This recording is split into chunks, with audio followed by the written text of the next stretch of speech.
오직 예수뿐이네 라는 제목으로 말씀을 전하겠습니다. 우리는 모든 사람에게 사랑을 받고 싶어 합니다.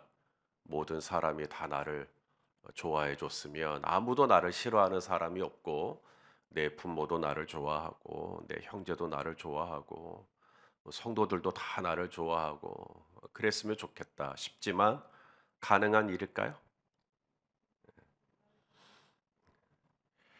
예수님도 마찬가지였습니다.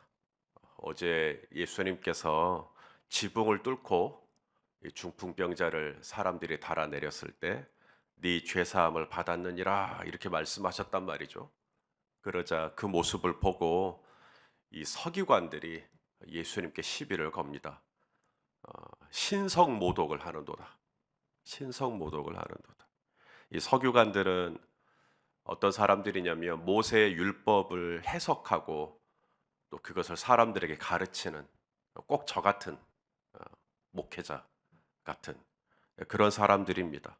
율법을 해석하고 가르치고 그런데 그들은 예수님께서 누군가의 죄를 사한다. 사람인데 하지만 하나님의 아들이시잖아요. 그런데 서기관들의 눈에는 어떻게 사람이 누구의 죄를 사한단 말인가? 신성모독을 하는도다라고 하면서 예수님께 시비를 걸었어요. 이후에 예수님은 세관에 앉은 마태를 또 제자로 부르셨습니다.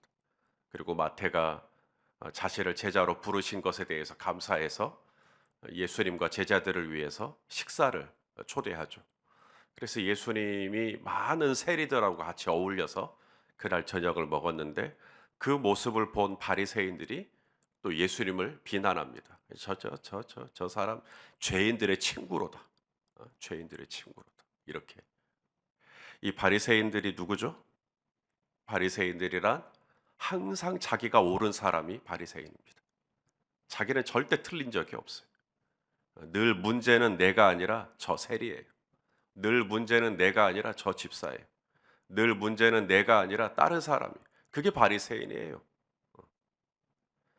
그러니 예수님을 보면서도 저 죄인들의 친구로다. 문제는 자기가 죄인인데 내가 죄인인 걸 보질 못해요.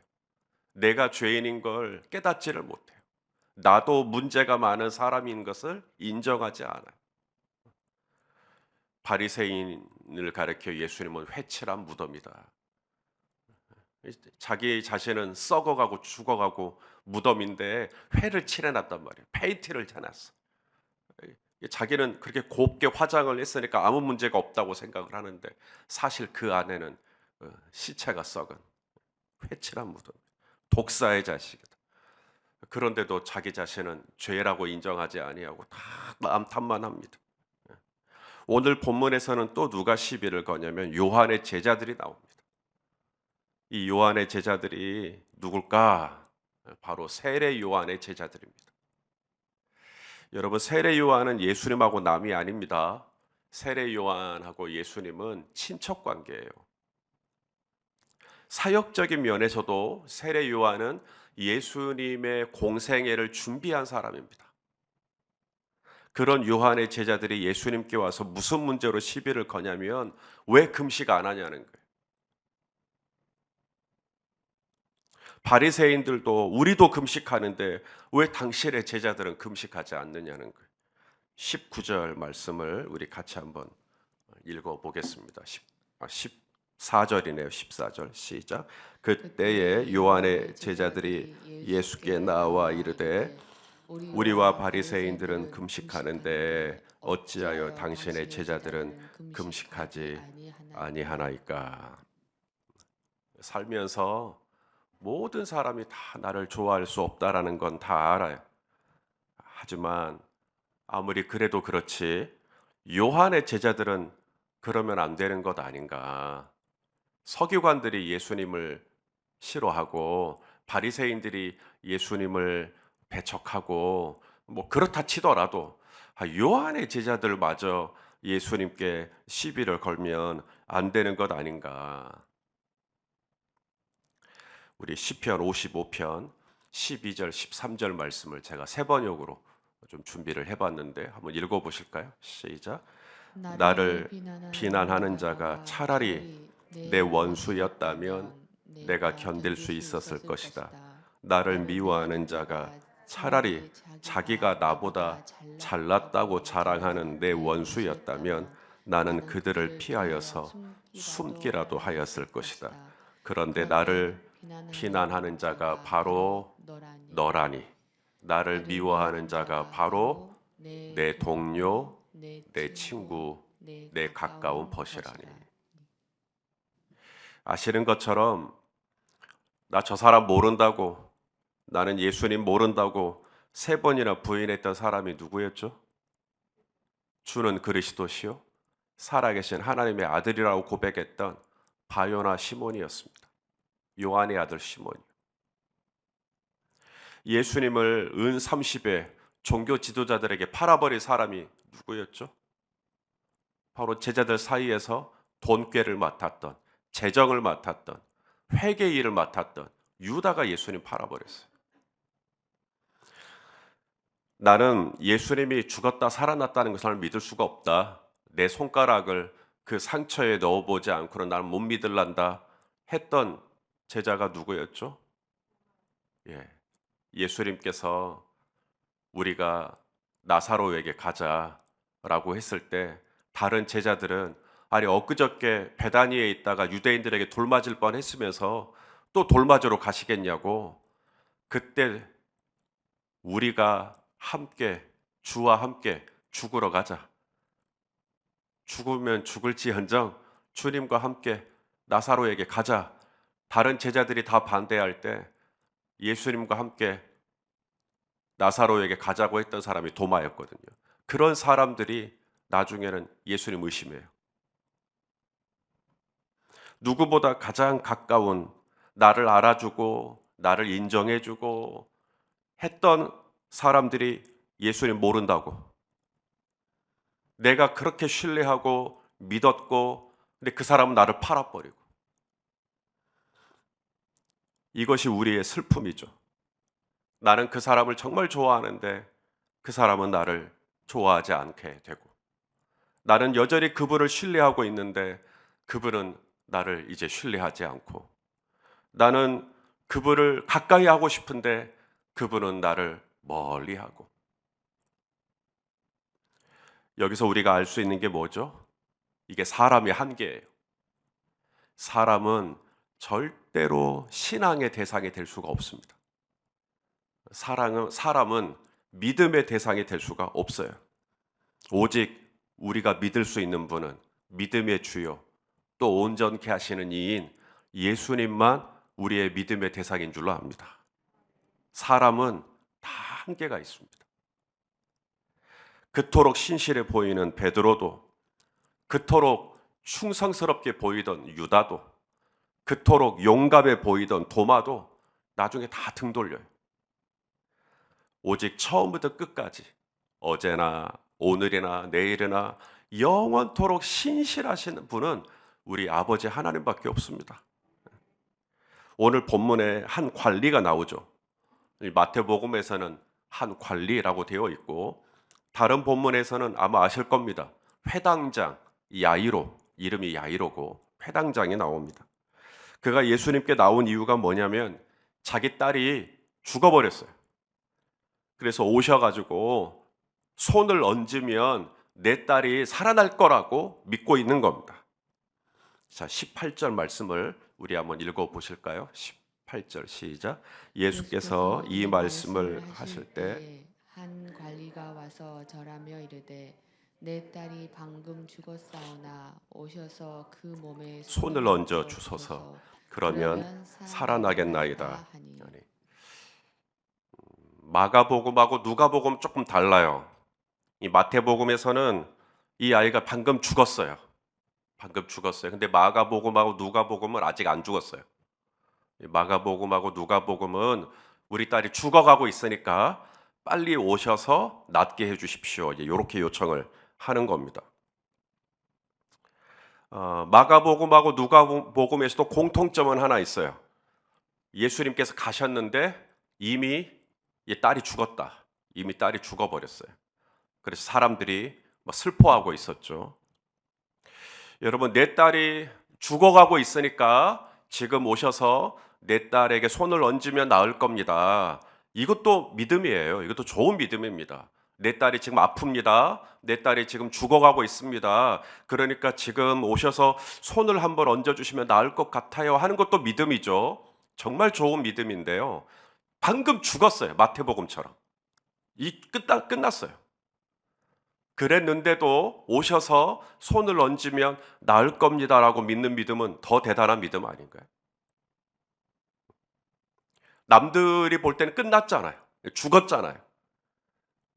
2023년 모월 모시에 누구 운명하셨습니다. 그럼 끝난 거잖아요.